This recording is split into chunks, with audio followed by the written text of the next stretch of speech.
Hello boys and girls, Steve Fletcher here and welcome to the Everything Guide to Learning Guitar.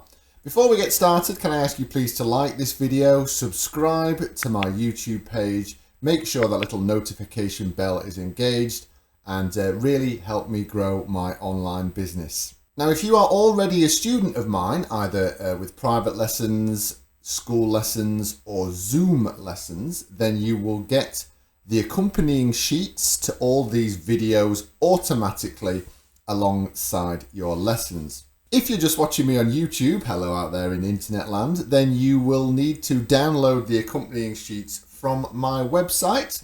The link is down there in the description. It's quite important that you do get those accompanying sheets because there's stuff that's going to be going on that you will just need to have that visual aid alongside the video.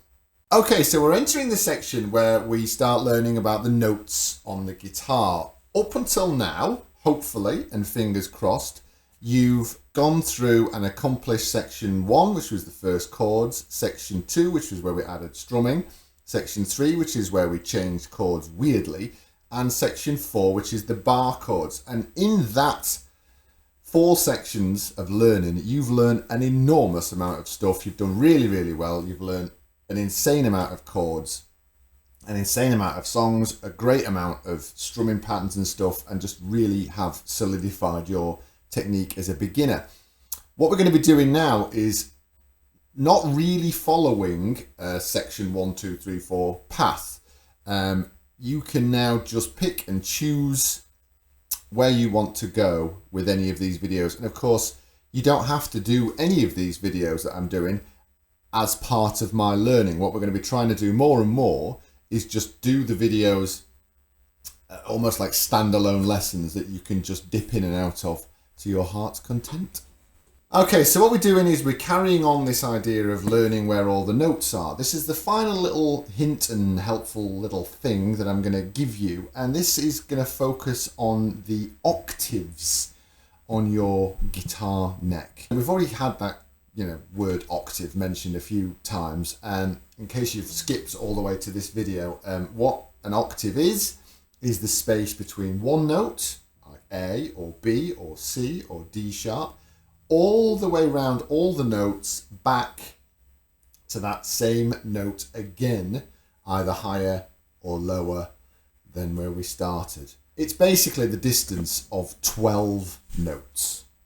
Now there are 3 popular ways of remembering where your octaves so you might be thinking to yourself, and I kind of find a combination of the 3 is a really effective way, not just of learning how to play stuff, but also learning where your notes are on your guitar neck. So the most immediate octaves that leap out of your guitar is the one between the open string and the 12th fret, because that is an octave. That distance, 12 frets, is an octave. Every note that appears here is also here on fret 12. So this is an open E string. This 12th fret is an E, A to A, D to D, G to G, B to B, E to E. Now it doesn't stop there, all right? When you pick any note on your guitar, for instance, the G here, 12 frets above there will give you the 15th fret there, and that's a G too because it's still that gap of 12 frets. So you can start filling that stuff in. Once you've got those root notes down of your chords, there's a C, there's a C, and all that stuff. So you can start filling in those octave positions. Okay, it's 100% guaranteed that whatever note you play on your guitar, 12 frets higher is going to be the same note again. It's not very practical in playing terms though, because it makes it sort of seem like the octave is always a really long way away down your guitar neck when it actually isn't so. Because there are only 12 notes and there are obviously more than 12 frets on your guitar, we get a lot of the same identical notes repeated all over the guitar neck, and it's these that we're going to take advantage of right now. So what I want you to do as a little sort of starting off point, and this is where it links back to doing that bar chord exercise, is I want you to choose any note on either your bottom E string or your A string. Now I am going to choose this G right here. The 3rd fret of the bottom E string is a G. So we've chosen that note there. Now then what I want you to do is jump up 2 strings, 1, 2, and forwards 2 frets, 1, 2. That is a G. And it is the G an octave higher. So that gap, G, 1, 2, 1, 2, is a G. Let's do it on the 5th string. So let's go to that C, jump up 2 strings, 1, 2, and across 2 frets, 1, 2. It's the C, it's the same C. Now that octave shape is present in your bar chords. And this is what I was saying before about how we can just start jumping beyond the root notes on those low strings. So if I take that G chord, that G bar chord there, obviously there's your root note, there is your G, but we can just sort of visualize going up 2 strings and across 2 frets, we get to that 4th finger there, the G and the G. So we can start to see the anatomy of the bar chord and how these notes are put together. It's the same thing if we do the C. There is the root note C. And again, if we jump up 2 strings and across 2 frets, we end up where that 3rd finger is. And there's the C. So again, we can start to see the anatomy of the bar chord and how those notes fit inside it. So that was that little octave pattern for your E and your A strings. But we can do it for your D and your G strings. The pattern is just a little bit different. So if I pick a note at random on my D string, let's go a bit higher, shall we? Let's be brave. Let's go to that 9th fret, which is in fact a B. And if I do the same, jump up 2 strings, 1, 2, and then across 3 frets, 1, 2, 3, I end up on the 12th fret there, which is, you guessed it, the B. And it's that same idea, 2 strings, 3 frets for your G string. So if I did, let's do this B flat note here, that's the 3rd fret on the G string. Jump up 2 strings, 1, 2, and if I go across 3 frets, 1, 2, 3, I find myself on the 6th fret of the 1st string, the 1st E string, and that is in fact the B flat. So yeah, we have that shape, the octave shapes, or that one.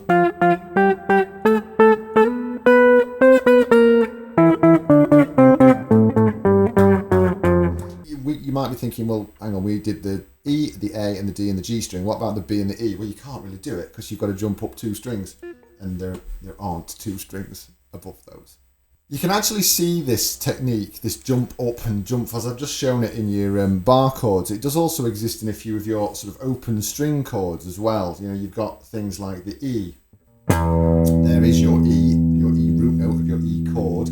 Well, 2 strings up, 2 frets across will bring you to that 3rd finger, which is still the E there. If you look at the A chord, there's your A root note, the A string, 2 strings up, 2 frets across will get you to where that 2nd finger is, so that will be the 2nd fret of the G string, and again, it is an A. Same thing with the D. Is you've got the open D string as your root note, 2 strings up, 3 frets across will get you to where that 3rd finger is, and you guessed it, the D. This final couple of octave things that we're going to look at, this one isn't used as much, but I do really, really like it. It's the same theory as what we've just sort of gone through above, but it just uses a slightly different pattern, and it's really helpful to look at within your chords. So let's just take a look at that C chord position. So the shape here, we've got the root note, as we've discussed many, many times. The root note of C is right there, that 3rd fret of the A string. Now the octave that we would do, if we did the 2 strings up, 2 frets across pattern, the octave is there, but it's not in that chord. Or is it? Well, yes, it is, because if we can go a different route, we'll find that note, that exact same note in here. And what that is, so what we have is the root note there, and then we're going to go 1, 2, 3 strings up and back 2 frets to find this first fret of the second string, the B string, which is also a C. So you get that shape, which is the octave.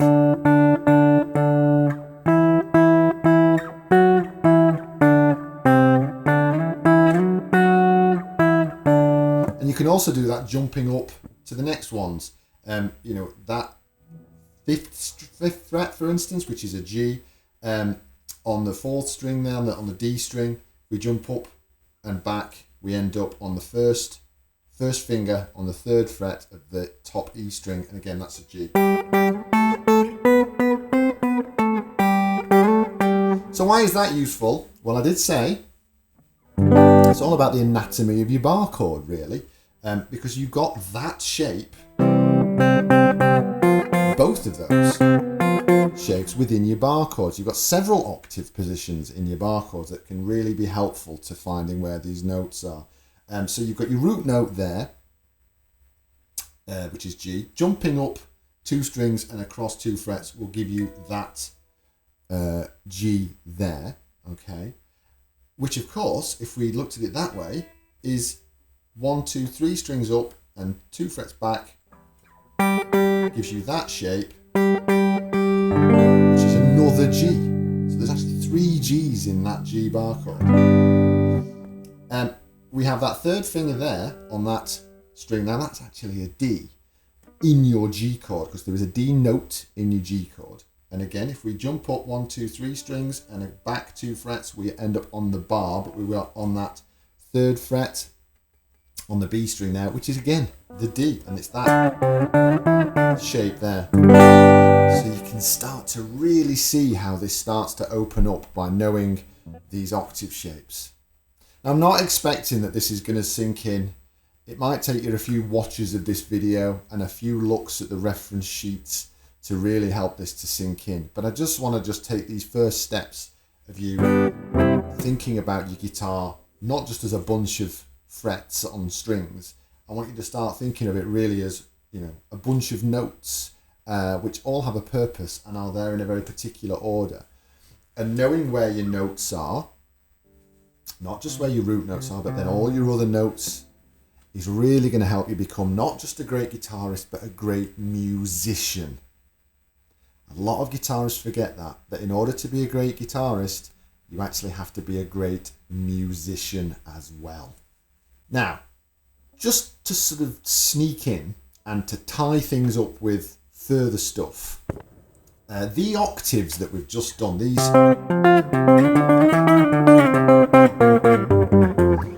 those positions that we've just used, there is going to be, when we move into the soloings sections, we start learning about different guitar playing techniques and stuff. There's going to be a whole chapter where we use these octaves and see how they are used within songs and solos to great effect. So please stay tuned. Okay, so thanks for watching, and join me over on the next video where we're going to continue this idea of where all the notes are on the guitar.